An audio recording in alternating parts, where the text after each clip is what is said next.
Does that sound simple to you? 38 million responses to something to simplify something? Now, I heard a lot of you groan when I said that, and I know some of you would think, oh, that's much easier said than done. You don't know my life. You don't know all the demands I have. You don't know all the conflicts of my schedule. You don't know all the people who are pulling on me and pushing me one way or another. Well, back in March, I think it was, when I started prayerfully thinking about and planning out our entire year, I started looking at what is God calling us as a congregation and as a family and as a church? What do we need to hear from God? This idea of simplification leading to gratification, it kept coming up, but I knew I could not preach about it. Because you see, all of my preaching mentors and all of my preaching teachers in seminary, they told us, whatever you do, don't preach from your wounds, only preach from your scars. Which means don't preach from the stuff you're still muddled in, only preach from the stuff you've already crossed the hurdle. Only preach from where you already had some kind of closure or success. Don't ever preach from your wounds. And so when I think about living a simplified life, I think, good God, I have to admit, I do not have a simple life. By any stretch of the imagination, my calendar is the craziest calendar around. I have a calendar on paper, and I have a calendar in my phone. And every night I have to make sure the two sync. I have a calendar on my paper that's in pencil, blue pen, and red pen. There's those things that I need to do, maybe don't have to do because I've missed them because I'm somewhere else. I'm one of those people who wakes up in the middle of the night and thinks, am I supposed to be somewhere? Oh, it's 3 o'clock in the morning. Maybe not now.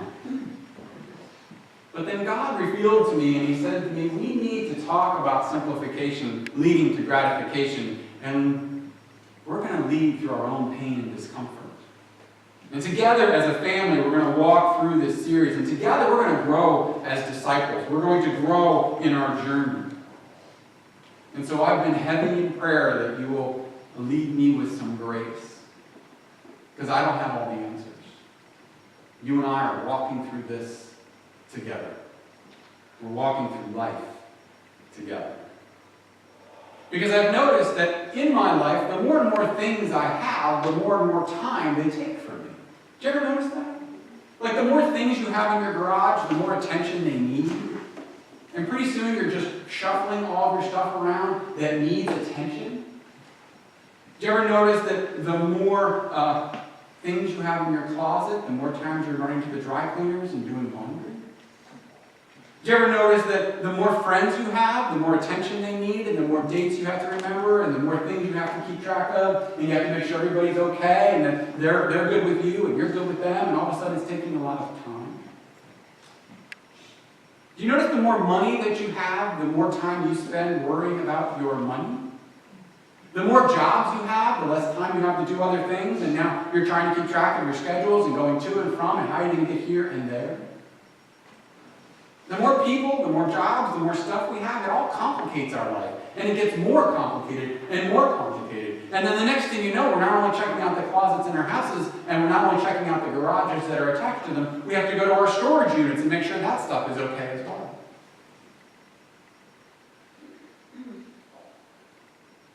At the end of the day, did you ever lay your head down and think, if I could just have one more hour?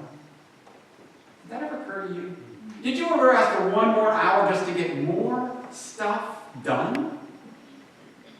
Or did you ever pray to God that if you could just get a little bit of rest so you can get back up tomorrow and do it all over again? Jesus interacted with people all the time who were experiencing the same thing we experience. Overwhelming, oversaturated lives. Lives that have become so complicated that Jesus needs to speak into them. And so we come to the story today where Jesus is addressing this very thing in the life of two women by the name of Mary and Martha. Now, Mary is not Jesus' mother. This is a different Mary. There's lots of Marys in scriptures. And this Mary and Martha, her sister, and their brother Lazarus, they are best friends with Jesus. They grow real tight. They're what some of you might call BFFs, I think. In fact, when his best friend Lazarus passes away, Scripture tells us that Jesus wept. It's the shortest verse in Scripture, yet it's one of the more powerful verses we will ever read about who Jesus is. And so Luke, in his gospel, he writes a story. He tells us a story about something that happened when the disciples were with Jesus. This is what happened one day. He tells us that Jesus was journeying through town. He had been out preaching, and he'd been out teaching, and he's journeying through town. And Mary and Martha, they invite him in. They invite him into their home, and Jesus goes in, and he's sitting in the family room, and he's hanging with Mary, and they're having a great conversation. Mary's asking him, so how are things going, Jesus? What's up with the Pharisees? How are all those people out there? Are you getting really tired? And Jesus is telling her story. Oh, I met this woman, and I met this guy by the lake, and then, we had this great lunch. And he's sharing all these great stories and all these great teachings with Mary. And of course, Mary has a sister, Martha. And I have to admit, Martha's a lot more like me, or perhaps I'm more like Martha. But when someone comes into my home, I want to make sure they're comfortable and welcome, and so I want to make sure that they're in a good chair, and they've got something to drink, and maybe some cookies, and I'm always trying to host and make sure that everything is good for people. And that's exactly what Martha is doing in this story. And Luke is very clear about the way he describes what Martha is doing. He says this: Martha was distracted by her many tasks. I feel like if we had jumped into the middle of this story and went up to Martha and said, "Hey Martha, how you doing?" she would probably look at us and say, "I'm busy. I'm too busy to talk right now. I'm busy, busy, busy. I got so much to do. I'm out in the kitchen. I got to make appetizers, and I got to get dinner ready, and everybody needs drinks, and I got to get napkins for everybody, and there's a whole crowd of people, and I really wasn't expecting all these guests." And now Martha is just going crazy. She is busy. She's busy, busy, busy. And Luke writes, Martha was distracted. Her busyness left her completely distracted to what was going on around the world. Do you ever visit someone's home and kind of have that strange thing that happens where they invite you to sit down and then they leave the room? I go to visit someone in their home, and I go into a room that I don't think anyone's ever been in. It's called the living room. And I sit in a chair that I don't think anyone's ever sat in. And then they leave the room, and they leave me all alone. And then I hear a voice from somewhere go, "So how are you, Pastor? What's new with you?" I'm thinking, where are you? And they're out in the kitchen, and they're making the coffee, the iced tea, and they're getting cookies and crackers. And I'm thinking, I didn't come to eat. I came to sit with you. Luke says Martha was so busy, she became completely distracted. You see, when we're so busy, we completely forget that we need time to just sit and to be with people. Time to talk and catch up and do exactly what Mary was doing, which was chit-chatting with Jesus. But Martha was missing out on something big. And Luke describes it as distracted. Her busyness removed her from building relationships. Busyness reduces all of our relationships. Did you notice the more busyness that you get in your life, the less you reach out to your friends? Do you ever realize that as months and weeks go by, all of a sudden you haven't heard from them in months? And then you realize you're the one who hasn't made phone calls? Have you ever walked up to a friend at some other place and you didn't expect to see them and go, "Oh, I've been so busy"?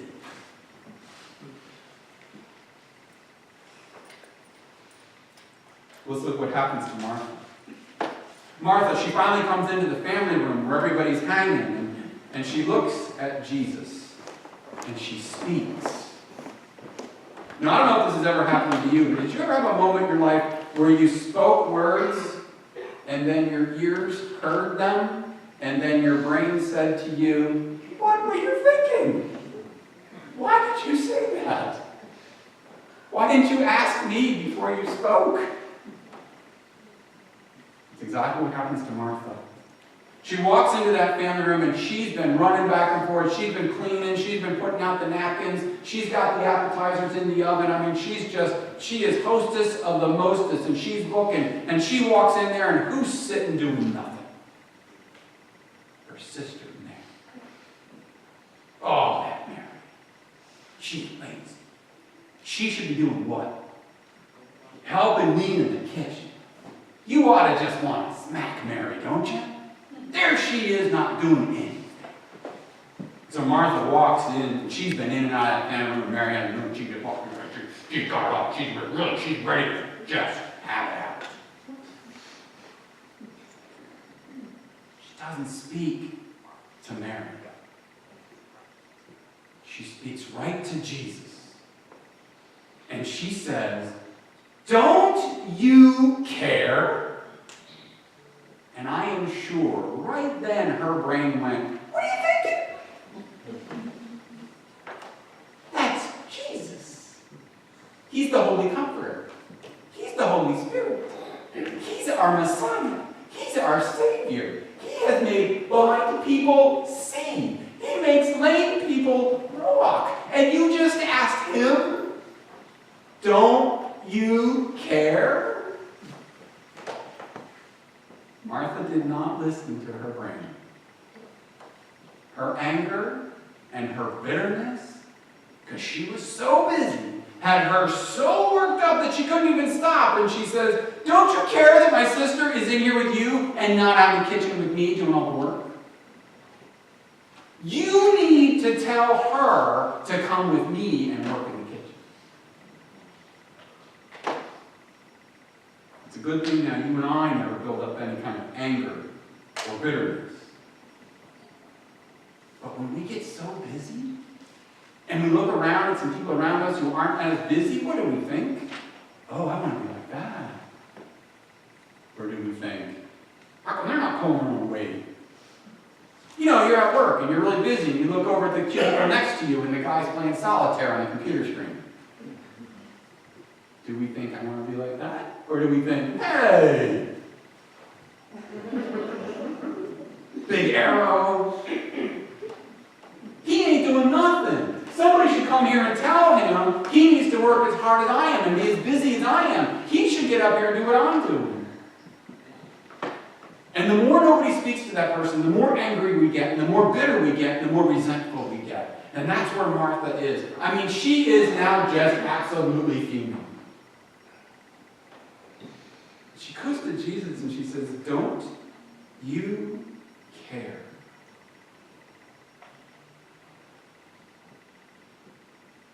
Busyness. It fills us with resentment.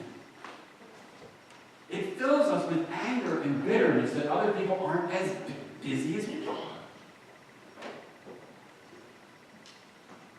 Do you ever notice how when you're really busy and somebody interrupts you, what do you think? I don't have time for this. I'm busy.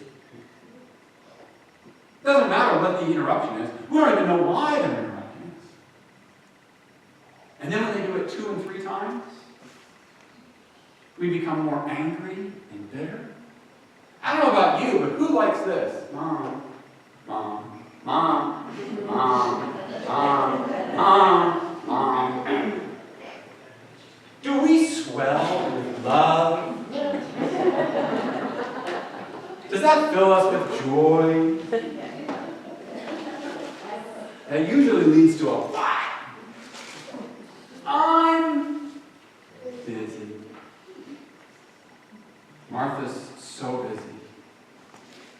Did you ever drive home one late night after work, working a long day, and you see somebody out walking their dogs or playing with their kids in the front yard, and you think, you know, don't they ever work?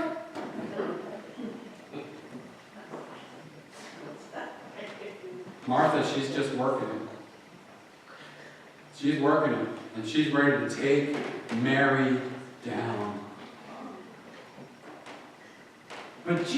does something amazing here. And sometimes I think we may miss it, but he does something that is so teachable for us.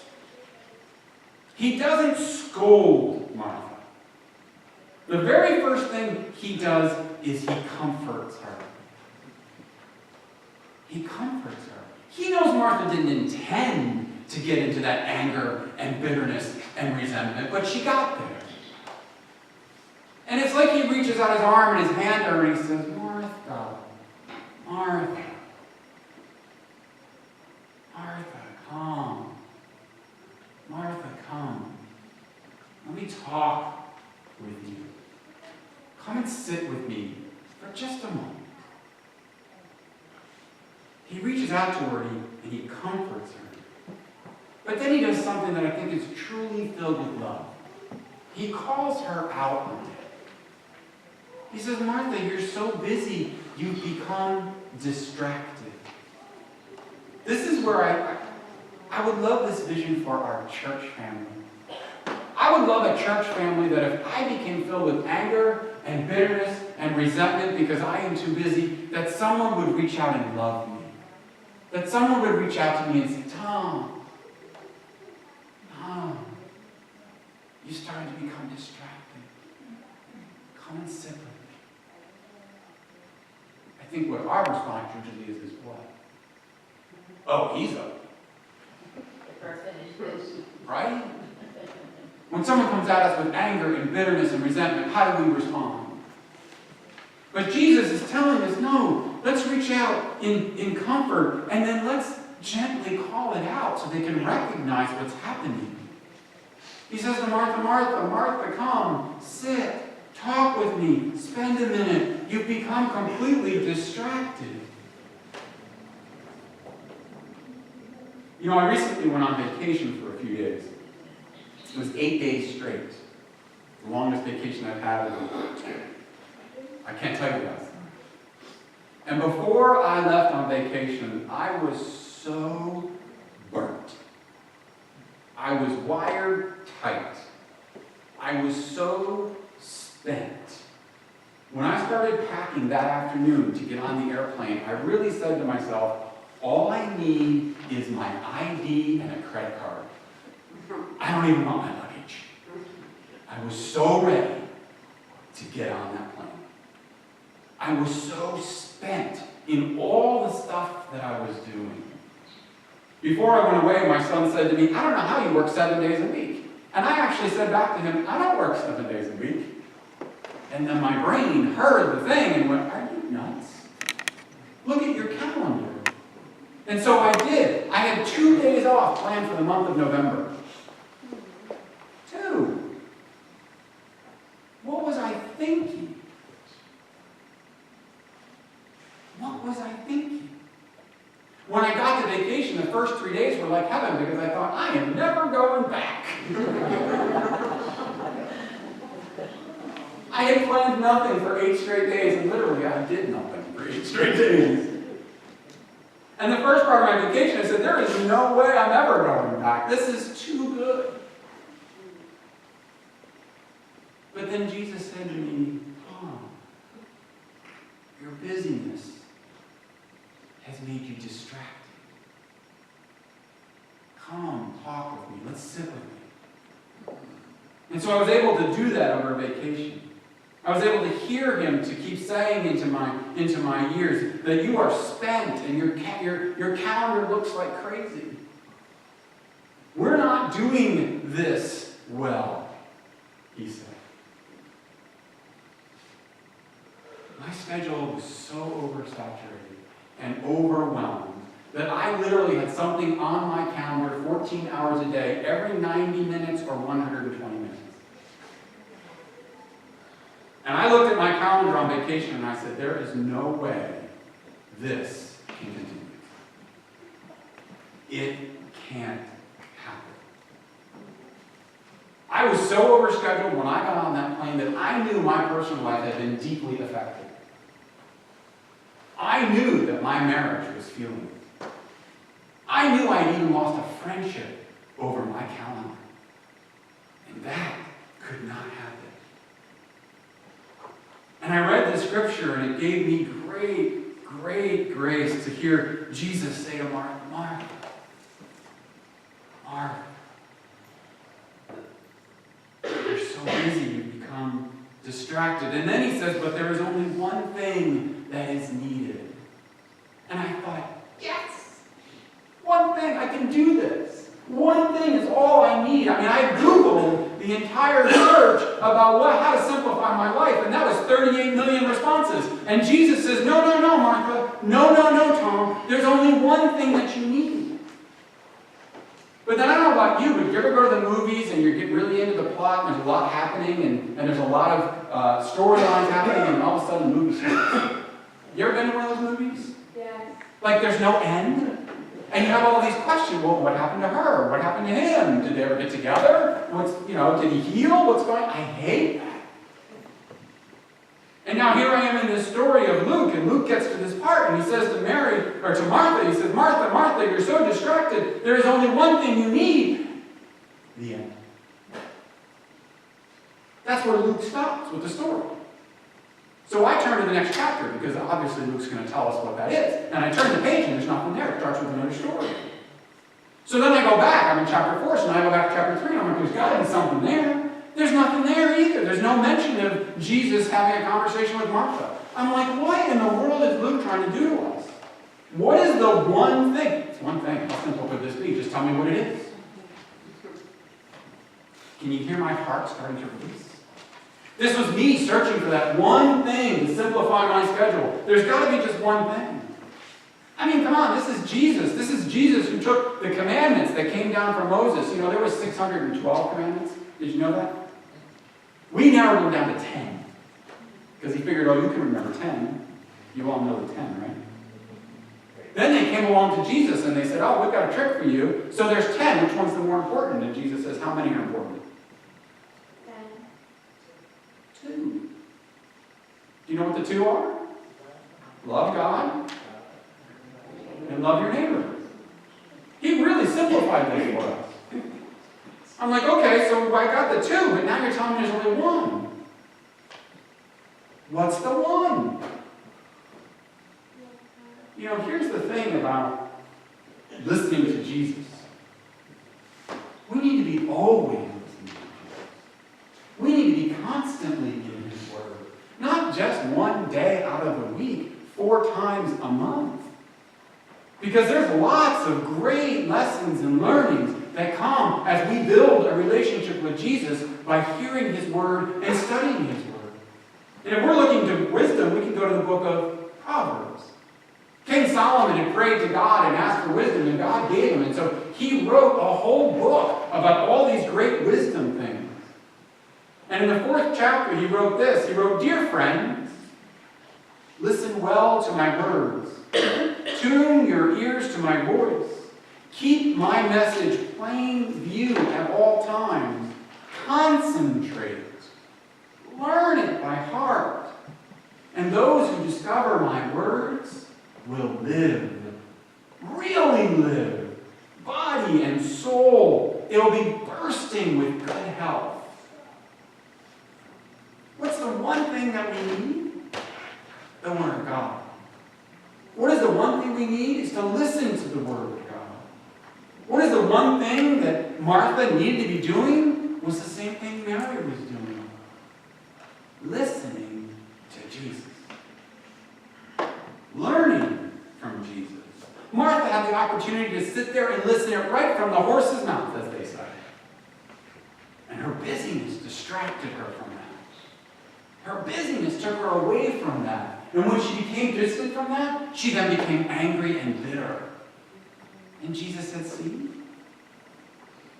this is what happens when you get distracted from me. There is one thing that you need. One.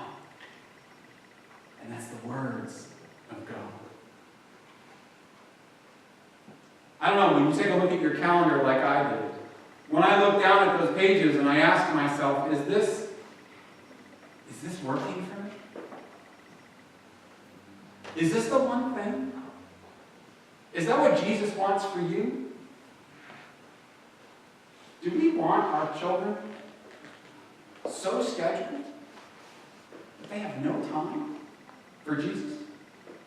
Do we want ourselves so scheduled that we're willing to say 4 times a month is enough? Is that what he said?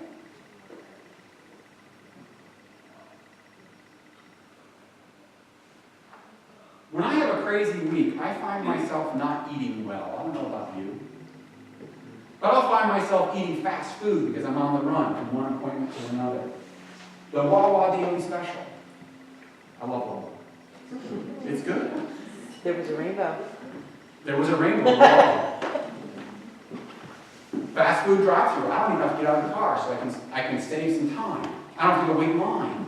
I can get more things done. But by the end of that week, I'm usually not feeling well. I'm usually a little bit out of sorts. I'm usually a little bit more lethargic. It's a little more tougher to get going in the morning, right? Because you know why, right? I've been eating well. So what do we do when we're not eating well? We add broccoli to it. Right? You add fruits and vegetables. So when you go to McDonald's, take some broccoli with you, and you add it to your Big Mac. Right? No. We have to erase the bad stuff. We have to get rid of stuff. We have to start with a clean slate. We have to take our calendars and wipe them clean. And then go back and look at our calendars and say, okay, what is the one thing that's important? And make that the priority. And here's the funny thing. This is great the way Jesus works. He's like, if you'll just do this one thing, and we're like, well, I don't know. What would step 2 and 3 and 4 look like? And Jesus is like, just do the one thing. Just do the one thing. Just do the one thing. And so I take a look at my calendar and I do the one thing. And I see, Jesus and my relationship with him is so very, very important. I need to put that into my schedule. I need to plan it. I need to make sure I'm doing it. I need to make sure I'm not pushing him out. That I'm not becoming distracted. And the next thing is I look at my calendar and I think, well, if Jesus is the most important thing to me, then the second most important thing to me is my wife. She's not on my calendar at all. That's crazy. So I come back from vacation, and I've reorganized my calendar, and I'm home for the 4th night in a row. And I swear to you, my wife looked at me and said, don't you have a meeting or something?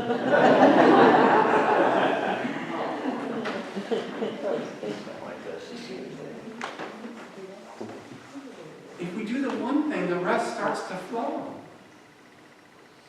And now my schedule looks a little different because now I'm scheduling lunch with my adult children who are doing great things in the world and I'm just not aware of it.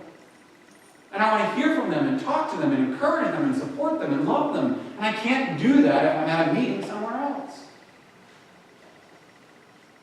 My calendar needs to change because my focus needs to be changed. Because in simplifying my calendar, I can be more grateful for all the things that I have in this world.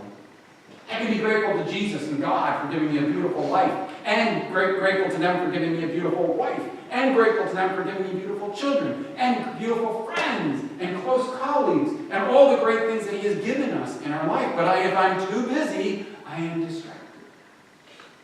Jesus says to Martha, you are too busy.